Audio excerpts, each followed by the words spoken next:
ताजमहल को बम से उड़ाने की धमकी मिल रही है। अब ये खबर मैं आपको क्यों दिखा रहा हूं? ये खबर इसलिए दिखा रहा हूं क्योंकि बहुत सारे लोग जो विस्तार न्यूज अभी देख रहे हैं उनमें से बहुत सारे ऐसे लोग हैं जिनकी टिकट होगी या जिनको जाना होगा या जो प्लान कर रहे होंगे कि ताजमहल जाना है। आप में से बहुत सारे लोग ऐसे हैं ना जो ताजमहल की प्लानिंग कर रहे होंगे कि चलिए परिवार के साथ घूम आया जाए।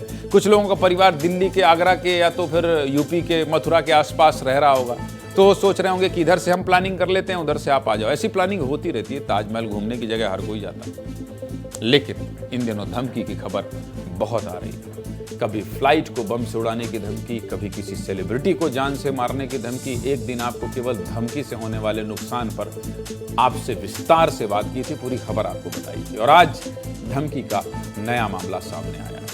आज हमारी ऐतिहासिक धरोहर ताजमहल को बम से उड़ाने की धमकी आई है, इसलिए पूरी खबर विस्तार से दिखाऊंगा और इस खबर पर विस्तार से बात करूंगा। मंगलवार दोपहर को ताजमहल को बम से उड़ाने की धमकी मिली। धमकी टूरिज्म विभाग के पास मेल पर आई थी। मेल पर लिखा था कि ताजमहल में बम लगा होगा जो सुबह 9 बजे फट जाएगा। समझ गया? बस इस धमकी के बाद पूरे ताजमहल की सुरक्षा तो बढ़ा ही दी गई, और बढ़ाना भी चाहिए क्योंकि वहां हर दिन हजारों लोग पहुंचते हैं ताजमहल को देखने, ताजमहल घूमने। जब धमकी आई उस समय ताजमहल परिसर में करीब 1000 टूरिस्ट थे। 1000। तुरंत ही सीआईएसएफ ने ताजमहल परिसर में सर्च ऑपरेशन शुरू किया। मौके पर डॉग स्क्वाड को भी बुलाया गया और सघन तलाशी अभियान भी चलाया गया कि भाई अगर धमकी आई है तो कम से कम तफ्तीश तो करें, कहीं बम सचमुच न छिपाओ। ताजमहल की सुरक्षा में तैनात पुलिस अधिकारियों का कहना था कि धमकी कहां से आई है अभी तक इसका पता तो नहीं चल पाया है, लेकिन मामले की गंभीरता से जांच की जा रही है। सीआईएसएफ ने पूरे ताजमहल की जांच के बाद बताया कि ताजमहल परिसर में कुछ भी संदिग्ध नहीं मिला है, लेकिन धमकी किसने दी इस मामले की जांच की जा रही है। वैसे धमकी फर्जी हो या सच, नुकसान बहुत ही ज्यादा होता है, और पिछले 1 साल में बम से उड़ाने की धमकी में मामले बहुत तेजी से बढ़े।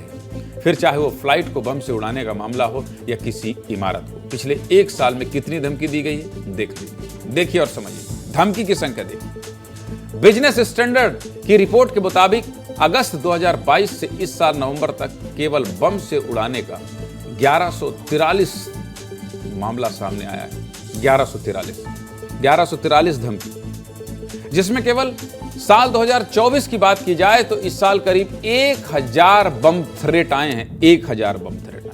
ज्यादातर धमकी के मामले फर्जी ही थे, लेकिन एहतियात के तौर पर जांच की गई और कई मामलों में धमकी देने वाले को गिरफ्तार भी किया गया। साल 2024 में धमकी से सबसे ज्यादा मामले अक्टूबर के महीने में सामने आए। केवल अक्टूबर में बम से उड़ाने की धमकी के कुल 680 मामले सामने आए। ये इसलिए बता रहा हूं क्योंकि धीरे धीरे फ्लाइट से लेकर सुपरस्टार से लेकर अब धरोहरों तक धमकी का सिलसिला शुरू हो गया, इसलिए आपको इतने विस्तार से आंकड़ा दिखा रहा हूं। मामला ताजमहल से संबंधित था और बम से उड़ाने की धमकी का था, इसलिए आपसे पूरी खबर पर विस्तार से बात कर रहा था क्योंकि आप ताजमहल घूमने जाते हैं, और जैसा कि आज भी मैंने बताया कि 1000 से ज्यादा टूरिस्ट कहां से ताजमहल थे।